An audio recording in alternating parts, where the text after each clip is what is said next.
If you don't have a Google Classroom made for you already and you would like to make your own Google Classroom, you can do so without the help of the IT team by just clicking on the plus up here after you enter Classroom, and you say Create a Class.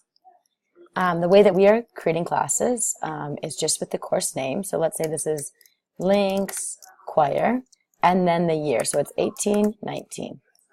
As soon as you click Create, it will take a little bit to load, but then the classroom is created in your Google Classroom main page, as well as then you will be able to share it with your division leader. So you could share it directly, and let me show you how to do that. And when you're ready, just go to People. You'll see your name since you created it, and then you can add a co-teacher. And so if this is from middle school, I would add Maggie, and if it's for high school, I would add Anne. And you can just invite them, and then you're ready to go. When you're ready to add students, again, it's right up here in the gear. You can say Display and show them the code, and they will join the code as normal. Or in the About, and you can make that large and display the code for them to join as well.